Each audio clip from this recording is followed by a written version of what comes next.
Hello everyone, welcome to my new video. आज की video मैंने इसलिए बनाई है क्योंकि ये जो एचडीएफसी और एचडीएफसी बैंक का मर्जर आया है, ये काफ़ी सारे इन्वेस्टर्स को चौंका दिया है इसने। और एक्चुअल में ये क्यों लेके आया गया है, इससे क्या क्या बेनिफिट्स होंगे एचडीएफसी को और एचडीएफसी बैंक को, ये पता चलेगा। और मर्ज्ड एंटिटी के क्या क्या करेक्टरिस्टिक्स होंगे, क्योंकि ऑब्वियसली इन्होंने मर्ज किया है तो इन दोनों को कुछ बेनिफिट्स दिखाई दे रहे होंगे, जैसे कि ये कस्टमर्स जो हैं इनके अब और ज़्यादा डाइवर्सिफाइड हो गए। ये जो इनकी मार्केट रीच है वो भी डाइवर्सिफाइड हो गई। न्यू सेगमेंट में जो है ये रीच आउट कर पा रहे हैं एक दूसरे के एसेट्स को यूज़ करके। तो ये सारी चीज़ें देखेंगे। और ये भी कि एचडीएफसी की पोजीशन कैसे बदल गई है, क्योंकि आपको पता होगा जो फर्स्ट जो लार्जेस्ट बैंक है इंडिया में वो एसबीआई है। उसके बाद सेकेंड नंबर पे आ जाएगा एचडीएफसी बैंक और थर्ड नंबर पे आएगा आईसीआईसी बैंक, अगर ये मर्जर डील कंप्लीट हो जाती है। और इस मर्जर डील को कंप्लीट होने में भी कुछ टाइम लगेगा। तो ये सारी चीज़ें हम देखते हैं, स्टार्ट करते हैं। तो सबसे पहले इन दोनों कंपनीज के बारे में जान लेते हैं। तो यहाँ पे housing development finance corporation limited, ये क्या प्रोवाइड करती थी? ये प्रोवाइड करती थी फाइनेंशियल सर्विसेज। और इनका मेजर जो ये प्रोडक्ट्स बेचते थे वो थे, सबसे पहले तो आप ये जान लो कि ये हाउसिंग फाइनेंस को जो है ज़्यादा प्रमोट करती थी, तो उसके लिए लोन्स प्रोवाइड करती थी। तो इसके पास जो मेजर पोर्टफोलियो है ये उन्हीं लोन्स का है। उसके अलावा ये बैंकिंग में, लाइफ और जनरल इंश्योरेंस में और एसेट मैनेजमेंट में, ये सारे प्रोडक्ट्स जो है आप यहाँ पे पढ़ सकते हो, ये सारे प्रोडक्ट्स जो है ये देती थी। तो ये तो हो गया H D F C limited की बात। इसके अलावा H D F C bank, ये क्या था, इसके पास क्या था? तो ये लार्जेस्ट प्राइवेट सेक्टर बैंक है इन इंडिया। अगर हम बाय एसेट्स देखें तो एसेट्स के साइज से ये लार्जेस्ट प्राइवेट सेक्टर बैंक है। और अगर हम इसको ओवरऑल देखें तो वर्ल्ड में ये 10th पोजीशन पे है बाय मार्केट कैपिटलाइजेशन। और ये जो फिगर्स हैं ये इन 2021 की है, तो उसके हिसाब से ये 10th largest by market capitalisation जो है इसकी पोजीशन थी। और इसके पास क्या क्या सर्विसेज प्रोवाइड करता था ये? मेनली बैंकिंग सर्विसेज प्रोवाइड करता था, जैसे कि loans, bank accounts, payments, deposits, जो एक नॉर्मल बैंक जो है प्रोवाइड करता है। तो जैसे नॉर्मल इन्वेस्टर, जो नॉर्मल पब्लिक है, वो H D F C bank में जो है अपना पैसा डाला करती थी। और जबकि H D F C limited के पास कौन से होते थे ज़्यादातर? मॉर्टगेज और लेंडिंग, ये सारे का पोर्टफोलियो जो है इसके पास ज़्यादा था। अब ये दोनों मिलके न्यू मर्ज्ड एंटिटी बनाएंगी, तो उसका क्या क्या बेनिफिट मिलेगा ये हम देखते हैं। तो सबसे पहले डिटेल्स देख लेते हैं। तो जब ये कंबाइंड हो जाएंगी, अब इसको कंबाइन होने में भी टाइम लगेगा क्योंकि इसको काफ़ी सारे जो हैं परमिशंस लेनी पड़ेंगी, क्योंकि रेगुलेशंस जो हैं अब इसके ऊपर ज़्यादा बढ़ जाएंगी। इसको काफ़ी सारी और रेशियोज मेंटेन करनी पड़ेगी क्योंकि ये दोनों बुक्स को मर्ज कर रही है। तो परमिशंस लेने में और टोटल डील को कंप्लीट होने में काफ़ी ज़्यादा टाइम लग सकता है। कह रहे हैं अराउंड 13 to 14 मंथ्स जो है इसको लग सकते हैं। और पूरा प्रोसेस कैरी आउट करते करते हो सकता है कि ये फिजिकल ईयर 24 के एंड तक जो है कंप्लीट हो, ऐसा कहा जा रहा है। इसके अलावा जो चीज़ें हमें यहाँ पे क्लियरली दिखाई दे रही हैं वो है कि इसकी कंबाइंड मार्केट कैपिटलाइजेशन जो है 13.50 लाख करोड़ हो जाएगी, जो कि इसको बना देगी थर्ड लार्जेस्ट इन कंट्री और biggest merger in financial sector. और इस डील में होगा क्या कि जितनी भी सब्सिडरीज और एसोसिएट्स हैं H D F C limited की, वो सारी ट्रांसफ़र कर दी जाएंगी H D F C bank को। अब ये सारी सब्सिडरीज अगर H D F C bank को दे दी जाएंगी तो H D F C limited के जो शेयर होल्डर्स हैं उनके पास क्या आएगा? तो जो एच डी एफ सी के शेयर होल्डर्स हैं, अगर आप सोच लो कि आपके पास 25 शेयर्स हैं H D F C limited के, तो उसके बदले आपको 42 शेयर्स मिलेंगे of H D F C bank. तो ये डील हुई है। तो 25 शेयर्स जो है आप अपने सरेंडर कर दोगे, उसके बदले आपको 42 शेयर्स मिल जाएंगे H D F C bank के। और क्या होगा, H D F C bank will be 100% owned by public. तो अब ये एक चेंज आ जाएगा कि 100% ओन्ड बाय पब्लिक हो जाएगा। और H D F C limited जो है 41% of H D F C bank को ओन करेगा।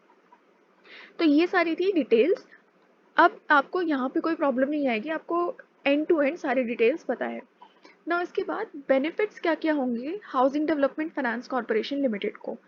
तो H D F C bank में जो भी हम जैसे पब्लिक जो है इन्वेस्ट करती है, तो जैसे अगर 4% इंटरेस्ट रेट अगर हमें मिल रहा है अमाउंट, तो हम उस पर जो है इंटरेस्ट रेट हम उस पर इन्वेस्ट कर देते हैं और हमें 4% जो है मिलता रहता है। तो ये एक बहुत लो कॉस्ट डिपॉजिट है, हमें मिनिमम मिल रहा है वहाँ पे अपने सेविंग्स अकाउंट से। तो ये सारा जो पैसा है ये एचडीएफसी टैप कर सकती है, अगर उसको यूज़ करने की ज़रूरत पड़ी तो कुछ अपनी रेशियोज वगैरह मेंटेन करके ये यूज़ कर सकती है, तो ये एक बेनिफिट होगा। दूसरा, इसको एक न्यू सेगमेंट मिल जाएगा डाइवर्सिफाई करने के लिए, क्योंकि जब भी कोई दो एंटिटीज मर्ज होती है तो आप ऑब्वियसली क्रॉस सेल करते हो एक दूसरे की प्रोडक्ट्स एंड सर्विसेज, तो इनको न्यू सेगमेंट में टैप करने का एक मौका मिलेगा। इसके अलावा एचडीएफसी बैंक का जो कस्टमर बेस है उसके करीबन 6300 ब्रांचेस हैं, जो कि आप अब वो टारगेट कर पाएंगे मॉर्गेज लेंडिंग के लिए, क्योंकि इसका मेन बिजनेस था मॉर्गेज लेंडिंग। एचडीएफसी बैंक का क्या था? लोन्स प्रोवाइड करना, डिपॉजिट्स लेना, इंश्योरेंस के लिए कुछ कुछ देना। तो अब 6300 ब्रांचेस के थ्रू ये अपने मॉर्गेज लेंडिंग प्रोडक्ट्स को जो है पुश फॉरवर्ड कर सकते हैं। नेक्स्ट, अब ये देखते हैं कि बेनिफिट्स एचडीएफसी को कौन कौन से होंगे।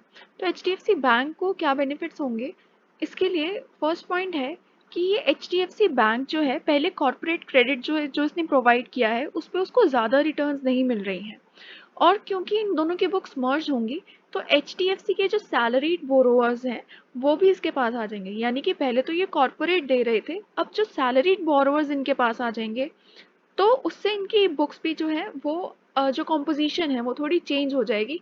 तो आप कह सकते हो एक बेटर सेफ्टी नेट उनको मिल जाएगा। इसके अलावा दूसरा कि क्रॉस सेलिंग अपॉर्चुनिटीज़ जो है बढ़ जाएंगी, जो कि हर एक मर्जर में होती ही हैं। उसके अलावा थर्ड क्या है कि ये पहले तो प्रीडोमिनेंटली कॉर्पोरेट लेंडर हुआ करता था, लेकिन अब इसको एक्सपोजर मिल जाएगा रिटेल और मॉर्गेज लोन्स में भी। यानी कि एचडीएफसी लिमिटेड जो कि मॉर्गेज लेंडिंग में एक बहुत ज़्यादा अपना उसने लेवल मेंटेन किया हुआ था, अब उसकी बुक्स जो है इसके साथ कंपाइल हो जाएगी। यानी कि उसकी बुक्स में अब मॉर्गेज लोन्स भी होंगे, सिर्फ कॉर्पोरेट क्रेडिट नहीं रहेगा। कॉर्पोरेट क्रेडिट में उसको ज़्यादा जो है बेनिफिट नहीं मिल रहा, और अब मॉर्गेज में टैप करेगा तो उसको और ज़्यादा सेफ्टी नेट मिलेगा और बेटर रिटर्न्स मिलेंगे। इसके अलावा housing loan clients of HDFC can be targeted by HDFC banks offers. तो जो भी एचडीएफसी के हाउसिंग लोन क्लाइंट्स हैं आप उनको अपने ऑफर्स के जैसे ईमेल्स भेजते हैं या बहुत सारी चीज़ें होती हैं, तो उसके थ्रू जो है टारगेट कर पाएंगे और अपना जो मार्केट शेयर है वो बढ़ा पाएंगे। तो ये सारे जो है बेनिफिट्स हो गए। अब मर्ज एंटिटी में क्या क्या फ़र्क पड़ेगा कि ये तो हमने देख लिया HDFC bank will be 100% own by public share holders, और जो एग्जिस्टिंग शेयर होल्डर्स हैं एचडीएफसी के वो ओन करेंगे 41% ऑफ एचडीएफसी बैंक। और ये भी आपने देख लिया कि उनके शेयर्स का क्या होगा। अगर वो 25 शेयर्स होल्ड करते हैं उसके बदले उनको 42 शेयर्स मिलेंगे एचडीएफसी बैंक के। अब और अब इसकी वजह से जो इसकी एक पोजीशन है मार्केट में, बैंकिंग में, वो बहुत ज़्यादा एनहांस हो जाएगी। इसकी लोन बुक जो है आप देख सकते हो ₹17.8 लाख करोड़ की बन जाएगी, और ₹50,000 जो है एनुअल प्रॉफिट्स रहेंगे। तो इसकी वजह पोजीशन उसने और ज़्यादा एनहांस कर ली। एसबीआई के बाद एचडीएफसी और फिर एचडीएफसी के बाद आईसीआईसीआई। तो ये एक मेजर पुश इसको देखने को मिलेगा, और इनकी जो कैपिटल एडिक्वेसी है वो भी बढ़ जाएगी, एसेट क्वालिटी रेशियो इम्प्रूव हो जाएगी, और मेजरली ये पब्लिक के थ्रू जो है ओन किया जाएगा, और ये एक ऐसी एंटिटी बना दी जाएगी, मतलब बन जाएगी, क्योंकि उनकी कॉम्पोजिशन जो है अब काफ़ी बैलेंस्ड हो गई है। कॉरपोरेट था, अब इनके पास जो है सैलरीड बोरोवर्स भी आ गए हैं। एक्सपोजर इनका और ज़्यादा, जैसे जैसे आप डिफरेंट मार्केट्स में रीच आउट करते रहते हो, आप कह सकते हो कि एक डाइवर्सिफिकेशन के थ्रू आपको हेल्प होती है अपने बिजनेस में। तो एक बहुत बड़ी एंटिटी बन जाएगी कि जो आसानी से फेल नहीं हो सकती। और इसके अलावा इसको कैपिटल का एक्सेस मिल जाएगा कि जो मॉर्गेज लेंडिंग वाले हैं उनका भी एक्सेस आप कर सकते हो। जो लो कॉस्ट बोरोइंग करी है, यानी कि जो बैंक के थ्रू लोग 4% पे अपना सेविंग्स अकाउंट में डालते रहते हैं, वो भी आपके पास फंड्स हैं। तो इनकी कैपिटल एक्सेस बढ़ जाएगी, और स्टॉक इंडिसेस में वेटेज बढ़ जाएगी क्योंकि मार्केट कैपिटलाइजेशन बढ़ गया है, और इनको बेटर एक्सेस मिलेगा टू बॉन्ड मार्केट्स। तो ये मेन 3 चीज़ें हैं जो आपको याद रखनी है कि improved access to capital, sizeable weight in stock indices और एक्सेस टू बॉन्ड मार्केट्स, ये तीनों चीज़ें एनहांस हो जाएंगी। पर अब एक मेन पेन पॉइंट क्या रह गया इनका कि इनको काफ़ी सारी एक्स्ट्रा रिजर्व रेशियोज वगैरह मेंटेन करनी पड़ेगी, और काफ़ी सारे मैंडेट्स जो हैं वो लगा दिए जाएंगे, क्योंकि अब ये दोनों बिजनेसेस में है। एक तो जो बैंकिंग का है वो तो है ही, उसके अलावा मॉर्गेज और लेंडिंग में तो आरबीआई जो है अब इनको और ज़्यादा क्लोजली जो है देखेगी कि कहीं, क्योंकि जैसे जैसे अब इन्होंने साइज बढ़ा लिया है तो एक बहुत बड़ा इम्पैक्ट कर सकती है इंडियन इकोनॉमी को। तो उसके लिए आरबीआई को जो है और ज़्यादा ध्यान देना पड़ेगा कि कहीं इसमें कोई फॉल्ट ना आ जाए, और ये इन्वेस्टर्स के जो पब्लिक और इन्वेस्टर्स के इंटरेस्ट को बचाने का सोचेगी।